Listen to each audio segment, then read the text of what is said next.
Okay. After he explained in the first part of the Perek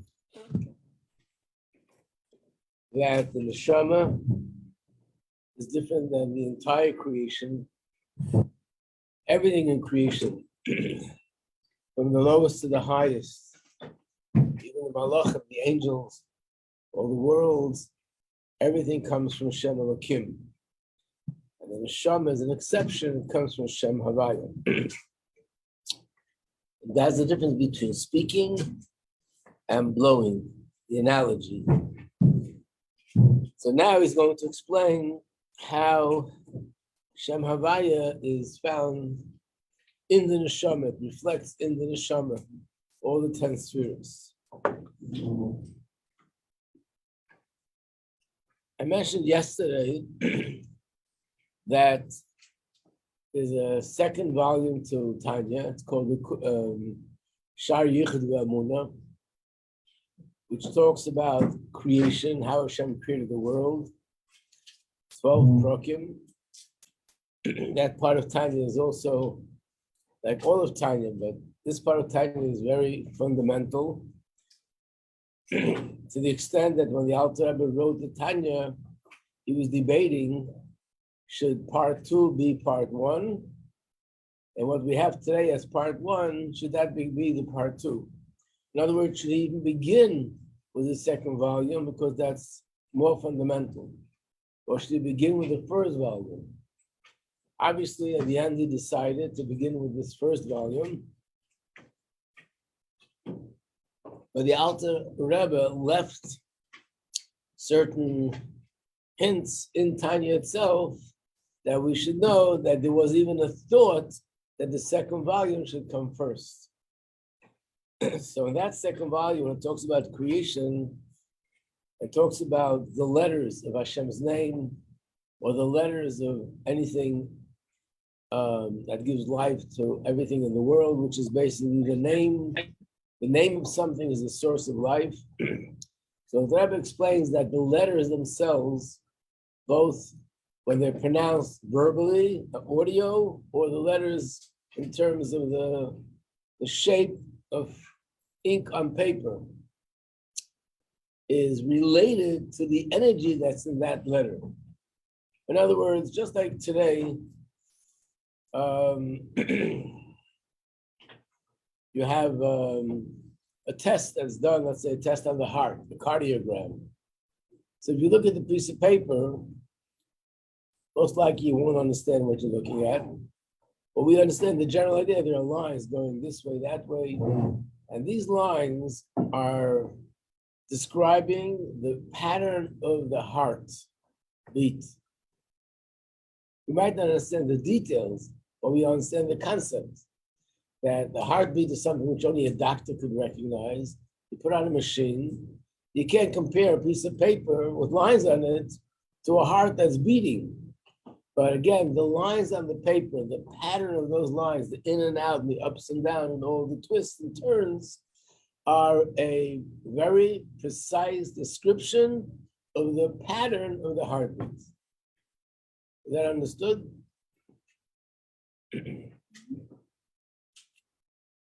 Like, let's take something a little bit lighter, musical notes and the music. There's a melody and there are musical notes. The melody is something beautiful, we hear, it's inspiring. Musical notes are lines on a piece of paper, very technical and dry. But the lines on the piece of paper, which are musical notes, again, are a perfect description of the ups and downs and the ins and outs of the song, of the melody, how it goes. And it's very precise. So think of it this way, the Yud Kei Vav Kei is a diagram of the chayas that Hashem expresses and shines in this world. In other words, when we say the Yud represents Chachma, it also means that if we would understand what Chachma is, we would understand how the physical shape of the letter Yud, the way it's written in the Torah, is a perfect diagram of Chachma. And the Hey is a perfect diagram of Bina.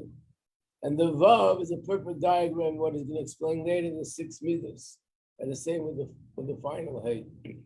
So he's going to be interchanging the letters and the spheres because they correspond to each other. So let's look inside now. So on page 1042, we're reading from Lessons in Tanya, and this is Perik Dalet, chapter 4 of Iggeres haTeshuva.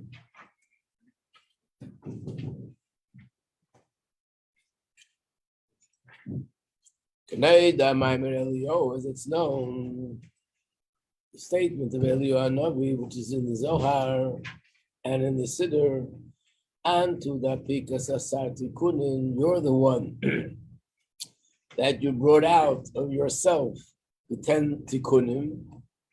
Literally, it means in Aramaic, it means 10 garments. And you call them Esa Sphira, 10 spheres. In order to lead with them the hidden worlds, the revealed worlds, and everything that's here. Like we said yesterday, that because Hashem is infinite, and he chose to create a world that's finite, therefore he manifested of himself. His light should be manifest in a way that there are 10 different finite categories, and this becomes the DNA, so to speak, of the entire creation. Everything in creation, humans and animals and planets and stars and everything that exists is composed of somehow of these 10 spheres. And then he describes the 10 spheres. Antu chakim, you have wisdom, you're wise, but not the known wisdom. We shouldn't chas v'sholom think that what we know as wisdom, that's what Hashem has. That's a joke. What we have is limited human wisdom, and by Hashem it's something at a totally different level. But nevertheless, we call it wisdom because the wisdom in a human being comes from there. And to Maven, you also have Bina, but not the known Bina, not the Bina we know. We're using the word Bina as a metaphor. The Chol HaYud spheres, and then all 10 spheres, the Chlolis, the Nirmozes, the Shem Havaya Baruch Hu, they're included, and they're all alluded to in the 4 letters of Hashem's name, Yud Kei Vav Kei. Now he's going to show the connection between the letter and the sphere. Hayud, Hubchinas Nekuda Levad. Of course, there's much more to it, but a little bit describing the relationship between the physical shape of the letter and the sphere that it represents. So the Yud is a Nekuda, meaning there's no length there, there's no width, there's no details, it's just a Nekuda. But Amez is the Chochmah Yisbarach. This alludes to Chochmah. Because Chochmah is also a Nekuda. In the realm and in context of intellectual processing, Chochmah is the Nekuda.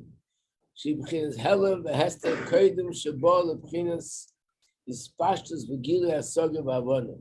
Chochmah, that's where the concept is still concealed. It's abstract. Before it's developed into a state where it actually develops into details and you can grasp it and sort of hold on to it. I'm going to skip the parentheses just so we should get the flow, and then we'll go back. After this nekuda, if this seminal point of Chochmah develops, and it comes and it develops into understanding how Gilu Asagi Bavona La'alman Stimin, and it reaches the worlds, the Chlolas were Moses Ba'is Hey, page 1044. That's alluded to in the letter Hey. The Hey has already length and width. It's not a Nakuda. There's one part of the Hey that goes on top, that's the width. There's other parts of the Hey that go down, that's the length. And that alludes to the fact that this is Bina, where we have the width and the length of understanding the Chochmah. In other words, we know that Chochmah one of the ways of describing Chokhmah compared to Bina is that Chokhmah would be like the seed, and Bina would be like the tree. So the seed contains in it everything that's going to grow later in the tree. But in the seed, it's all in one nekuda. There are no real details there. There are definitely no fruits inside there. There are no leaves.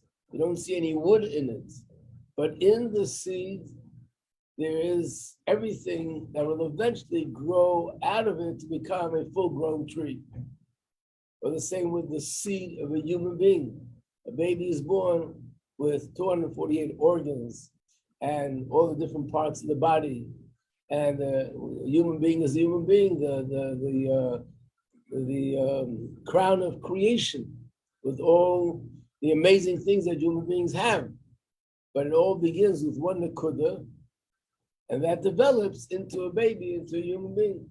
And that nekuda, that one point, that original source is the source of it. But in the source, you don't see the details. That's what Chokhmah is. Chokhmah is the part of the intellect where in a sense it contains all the details in it, but it's still very deep and very abstract. And therefore, on one hand, it contains in it all the details. On the other hand, relatively it's abstract and it's harder to grasp. In order to grasp what I just now said, we'll also give a mashal, a simple mashal. It's as simple could be, but nevertheless, give us an idea of what it really means in full scale. Simple mashal, what the difference between Chokhmah and Bina is as follows. Because many times when you ask somebody, what's Chokhmah, and say, oh, it's a lightning. What do you mean a lightning? Is it understanding or is it not understanding? If you don't really understand what you're thinking about, it's not Chokhmah, it's not wisdom.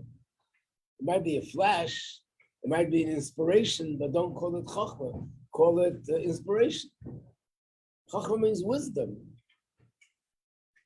So the answer is it is understanding. On the contrary, it's much deeper than the Bina, but it's so deep, abstract. When we say we don't get it, doesn't mean we don't really understand. It means we can't really grasp it and internalize it as much as we can when things are developed and brought out into details. So let's use a mashal of a child and then understand that if this applies to a child on their level, it applies to adults on their level. The mashal I'm referring to is that if you would be teaching a class of children, not sure the age, but let's assume that this is the first time they're learning arithmetic. They never learned arithmetic before. So what age is that? 5, 6, 7? And you get up in front of the class and say, I want to teach you something new today, children. 2 plus 2 equals 4, and 4 plus 4 equals 8. Nobody will know what you're talking about. The kids, they don't get it. It's too abstract for them. So you go on the board, you make a picture of 2 apples, or you put on the table 2 pushkas, then you put another 2 pushkas. Say, okay, now, how much do we have all together? And they say 4. You got it. Try this. Walk into class the next day and say, okay, children, the 5, 6-year-olds, if I have 2 oranges and 2 oranges, how much do I have all together? I'll tell you what they'll answer you. You never taught us anything about oranges. We didn't hear a word about oranges. So you take 2 oranges on one end of the table, and then you say, see, 2 and 2 is 4. Ah, we got it. The next day you ask them, what happens if you have 2 horses and 2 horses? You haven't talked about horses. You do this day after day. At a certain point, they got it. It's not about horses. It's not about oranges. It's not about potatoes or tomatoes. It's a principle that 2 and 2 equals 4. So which 2 and 2 equals 4? How many of those things could it apply to? Infinite. In other words, initially, to them, the concept was very limited, very narrow. It's about apples. It's about potatoes. It's about oranges. Once they got it, what did they get? They got the principle of the concept. Then they realized the principle of the concept is unlimited. It applies to everything and anything. And the same is with us. So we don't realize it because we think we're smart. When we understand something, anything, in Nigla and Chassidus and everything, science, really we're understanding a specific situation. Chachma is when you get to understand the principle of the concept. It's almost like saying the concept of the concept. And that's usually abstract because it's not applied to anything specific. Like when you say 2 and 2 equals 4, the principle of it is not about the potatoes, not about tomatoes. It's just an abstract principle. For little children, it's too abstract. For us, it's okay. On our level, what we're learning, we can understand. But the truth is, every concept we have, whether it's in Gemara, whether it's in Halacha, whether it's in Chassidus, is already applied to something specific. The concept itself is a principle that's unrelated to details, and therefore it's abstract. But because it's abstract, it's harder to grasp. When you take a concept and you develop it and the details, in other words, let's say the people who invented an airplane, brilliant. They understood the science behind it, and therefore they understood that based on that, an airplane should be able to fly. The science itself is something abstract, and they applied it to an airplane the way they did in those days, which was hardly anything even to think about. And from that, we ended up having what we have today, planes and jets and rocket ships, spaceships, way, but it's all based on a certain core principle. And from that core principle, we take off into all these other details. And the core principle includes everything, but it's abstract on that level. So therefore, it's represented by the Nakuda.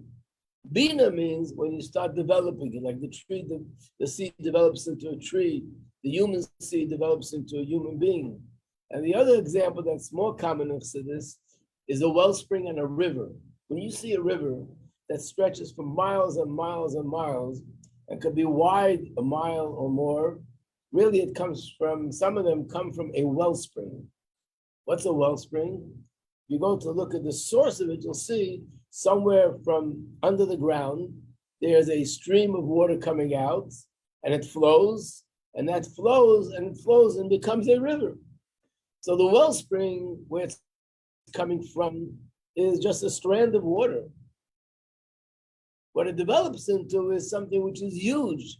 Could be, who knows how many miles long and how many miles wide, but it comes from an Nakuda. So Chochmah would be considered the wellspring, and Bina would be the mashal of the river. That's more common. Like it says about the Alter Rebbe and the Mittel Rebbe. The Alter Rebbe, when he would teach Chassidus, compared to the way the Mittel Rebbe taught Chassidus, the Alter Rebbe would teach it more like the Chochmah, and the Mittel Rebbe was the Bina. So for example, if the Alter Rebbe said something, explained something, then the Mittel Rebbe would explain the Alter Rebbe's words. The Alter Rebbe's words were brought down in 2 pages, and the Mittel Rebbe's would be 25, 30 pages. Tzemach Tzedek once said, the Mittel Rebbe was his father-in-law.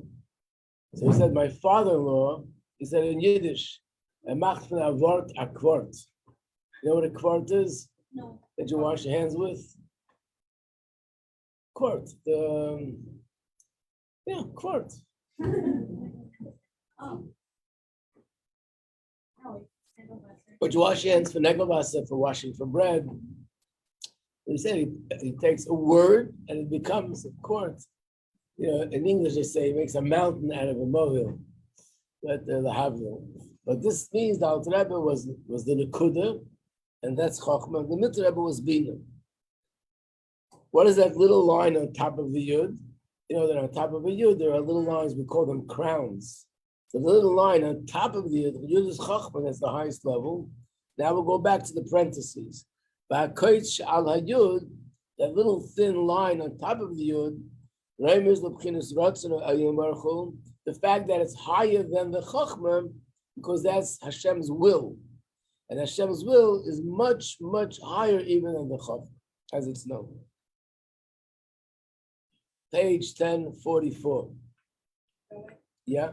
Are any of the other events compared to? Generally speaking, it says like this, Alter Rebbe was Chochmah, Mittel Rebbe Bina, Tzemach Tzedek was Das.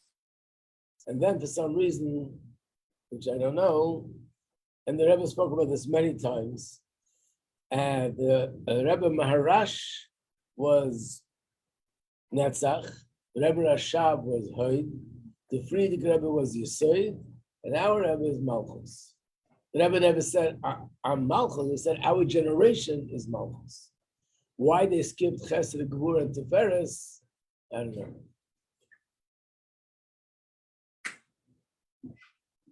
Maybe it would take too long. We have to have 10 generations, so we just made it faster a little bit.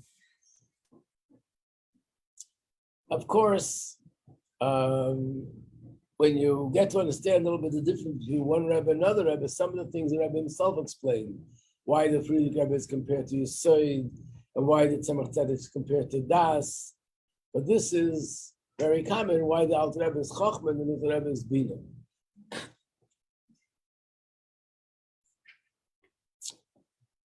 Let's continue.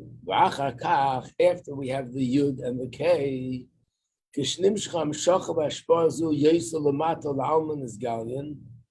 so Bina is still considered like the hidden worlds.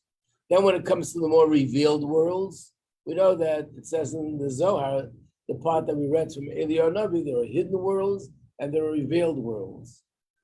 And once it leaves the hidden world and starts becoming to the revealed worlds, what would that be? What would be the mashal for that? In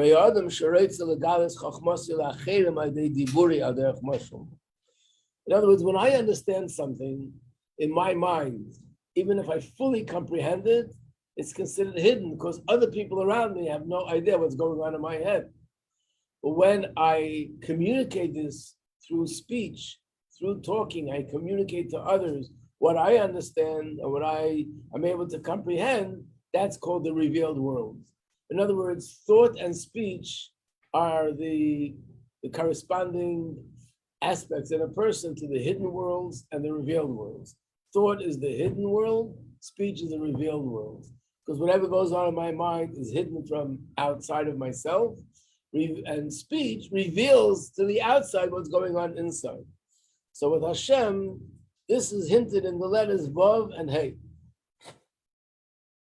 Vav, the actual letter Vav, and the way it's written in the Sefer Torah, when you write a letter in the Sefer Torah, it also has to be written in a very precise way. You write it from up, down. You can't just write it any way you want. You start on top, and you bring the ink down. You write a Hey, every letter you write, you have to start from the top of the letter. In other words, if I want, I should be able to write a Vav like this, or I can write a Vav like this. So the way you're supposed to do is write a Vav like this.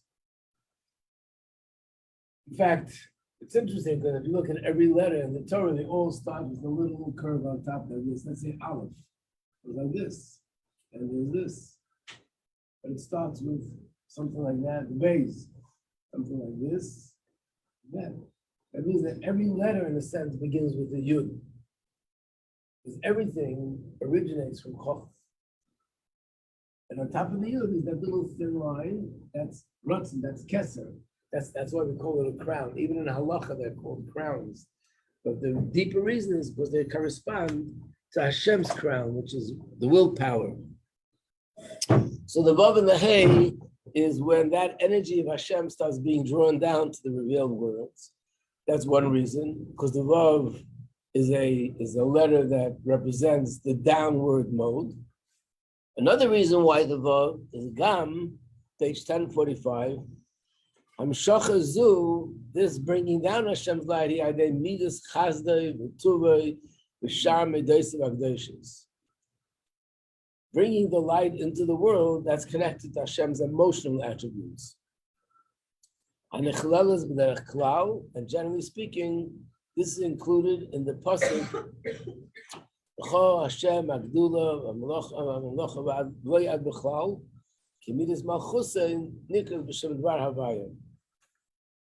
Just one moment, if you could turn to page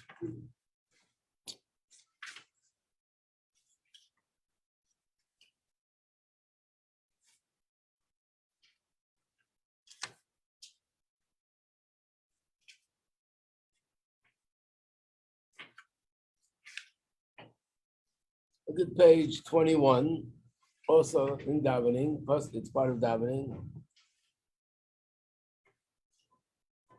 The words come from Tanakh, and it's a prayer that David HaMelech said, and he said these words, L'cha Hashem, to you Hashem, which means this belongs to you, or this is what I'm giving to you, Gedula, V'gvura, Tiferes, Netzach, Ahoid. If you look at these words, you'll recognize the spheres. Gedula is Chesed, Gevura is Gevura, Tiferes is the same word, Tiferes, Netzach is the same word, Hoid is the same word. The next four words, Kicher B'Shmaim V'Aretz, represents Yesod.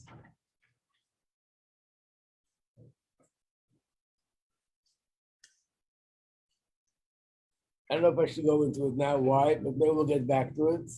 And then the last one is Malchus. So the Vav is the Gematria 6, and therefore it represents the 6 spheres. Again, Chassidus always makes the point to understand it as much as we can in sort of in the context of human life. In human life, it's the same thing.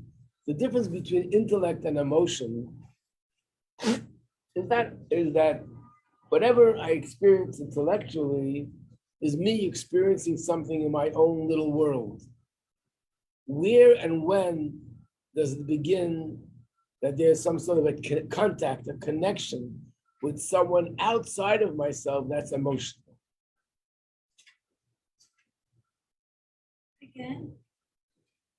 On the level of intellect means I'm thinking about something and I'm experiencing something in my head, but it's not connected to the world outside of me. Emotion is where I connect to things outside of myself. The difference between intellect and emotion is, in fact, I think this is the reason why even in English, feelings are called emotion, because it means something outside of me is putting me into motion. It's moving me, making me angry, making me happy, making me curious, making me love, making me hate. In other words, how does that person or that event or that object outside of me affect me?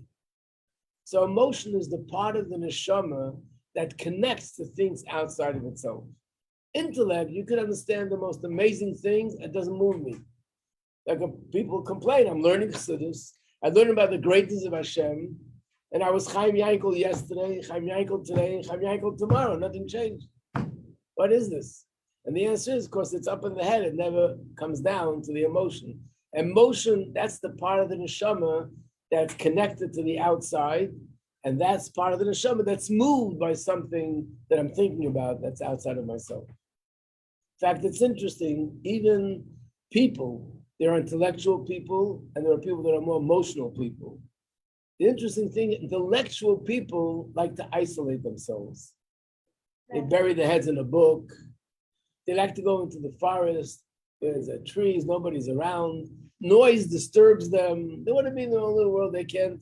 They want to be in a place where they can concentrate better. And we know many stories, even of tzaddikim, they would go to places where nobody disturbed them because that's where the brain works best. Emotion is the opposite. When you have a feeling, the first thing you want to do is share it with somebody. When you hear good news, what do you want to do? Immediately, call somebody. Who can I call? Usually you have someone, a family member, a friend, first person to call to tell what I heard. And if you don't share it, you feel something is not complete. You want to share it. And if you don't share it, you have to make an effort that it shouldn't come out on the open, because emotion is the part in me that connects to things outside of myself. So this is the same with the spheres of Hashem. Chochmah and Bina and Das, that's sort of this in the spiritual realm, which is still removed from creation on some level. Chesed, Gevura, Tiferes, when it comes to the emotional attributes of Hashem, that's where Hashem is sort of connecting more with this world. But it's still not totally revealed. When does it become more revealed? When Hashem speaks. And that's Malchus. When Hashem speaks and reveals, just like when we speak, we reveal to other people, and that's hinted in the last Hey of Hashem's name.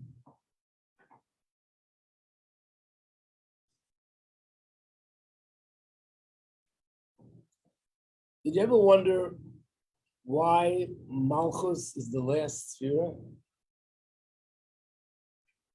Shouldn't it be, in a way, the first, the king? Isn't it both at the top and on the? It's connected to the top. And why is it even there on the bottom? Because it has to connect to us. What? Because it has to connect to us. Right. And also, it just, it like fluctuates. It's like, it can like, depending on how, isn't it depending on how it's treated and how it's depending on how you interact with it, it will like, it's more like versatile. No, you're saying that there's two things. When I'm asking why is it even there at the bottom? So I want to explain what Nadia just said. When it takes someone like David HaMelech, who was David HaMelech? We have no concept. David HaMelech was not just a tzaddik. He was a navi. He was a king. He wrote a sefer which now has become part of the Torah. So who are we talking about? David HaMelech, his understanding of Hashem, his davening, his learning, his spirituality is beyond anything a human being could even begin to imagine. Which means even amongst tzaddikim, even amongst great tzaddikim, obviously he stands out. He was a king though, which means he ran a country, he made rules. The part in him, which is kingdom, which is ruling the country and leading the people, that's like the most external part of him. He himself has his intellect and emotion involved with Hashem and the deepest things that exist, infinite.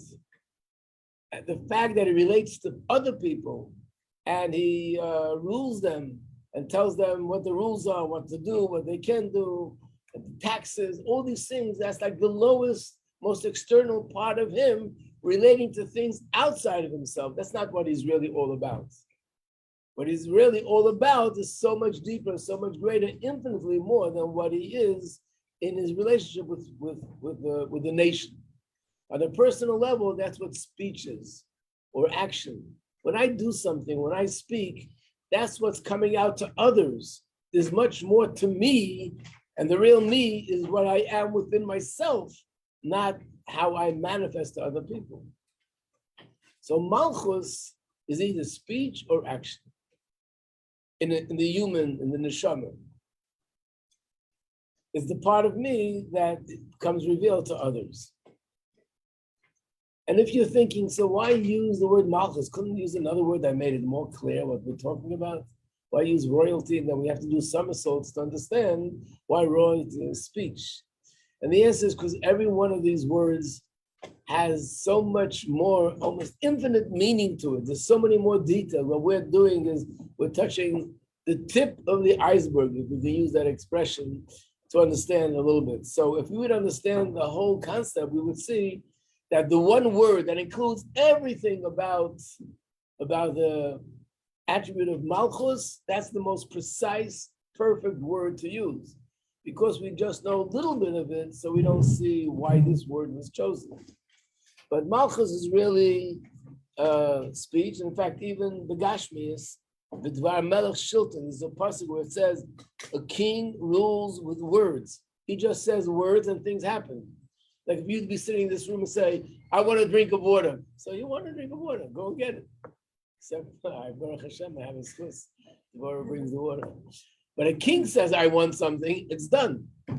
There's an expression in Gemara, if a king says, they uproot a mountain. If he says, I need to go by this place, there's a wall there, down with the wall, down with the mountain. What he says, words make things happen, which is similar to Hashem, of course, on a human level. When Hashem speaks, it makes things happen, the world gets created. So Malchus and speech are connected, and this is hinted in the last Hey of Hashem's name, which is all the way at the end of the 4 letters. Another reason why the Hey, Kipnimis and Mokar Hadibur, or Hevel Ha'elam and Alev. Hey is a letter that doesn't have any substance. In a sense, it's like air. It's not like Beis, Mem, Vav. Hey is air. And when a person speaks, it's the breath that comes from the heart, and that gets expressed in the speech. Also, Hey is B'Gematria 5. When a person speaks, it comes from the Hey Metzar Saper. Achahem Agoran V'Chulu. We know that there are 5 places in the mouth that words come from. In other words, either he just mentions one category, the bays, the vav, the mem, and pei, that comes from the lips. There are other letters that come from the teeth, like tzadik, zayin. Then there are letters that come from the tongue, like lamed, nun. Then there are letters that come from the throat, like ches or ayin, the way Sfardim say ayin, which is the proper way, comes from the throat, ayin. We don't pronounce the ayin that What's way. a word that sounds like that? What? What's a word that would sound different from how we say it? No, we pronounce the ayin like an aleph, but they pronounce the ayin like it's coming from your throat, like they speak in Arab countries. They say the ayin. So there's Sephardic places where they actually speak like that. When they say the ayin, you can hear the ayin coming from the throat. What's a word that would sound like that? What's a word? Yeah. I don't know. I don't know. I probably do.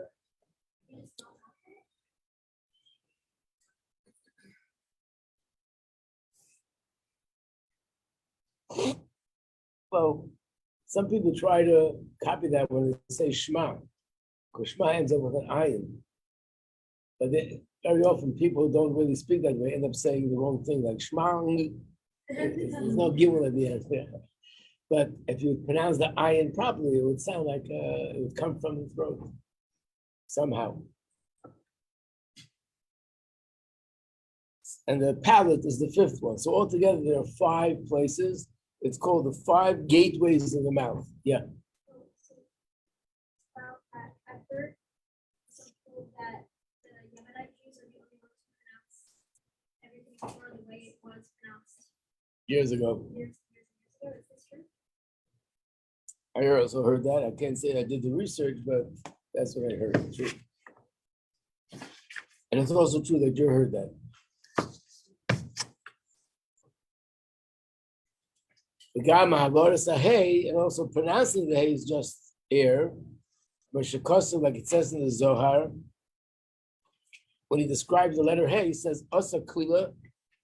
It's a light letter without substance. It's more breath than substance. Are the letters, there's a substance, and the hey is the only exception. Even though Hashem has no physical form, so what are we talking about? Hey, air, pronouncing, but dibra tere koloshim b'nei adam. Let's not forget the Torah speaks in the language of men. So everything in the Torah is written in that language. It says Hashem speaks, Hashem sits on a throne, Hashem stretches out his arm, our words reach Hashem's ears, and Hashem sees with his eyes are upon the land. It's all metaphors. So when we talk about the 5 gateways, and we talk about substance, no substance, all that is a metaphor for speech the way we know it in the human experience.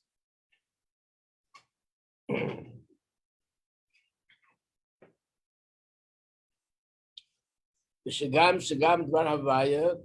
Hashem speaks, it also has 24 letters like we have in the alphabets, which comes from the Hey, Chelkem, and starts from the 5 gateways of the mouth. That's how Hashem created the whole world. So just like we have 22 letters of the alphabets, Hashem also created the world with the 22 letters, and these 22 letters evolved into the 10 utterances, and with that, it created the world, as it's explained in the 2nd volume of Time. So after explaining Yud Kei Vav Kei, how it represents the 10 spheres, now the next part is going to explain how we in our neshama also have the same structure. And that structure would be Yud Kei Vav Kei, because Hashem's energy, which comes from Yud Kei Vav Kei, is invested in us. That's going to be tomorrow's shir here on page 1047. Okay, we'll stop here.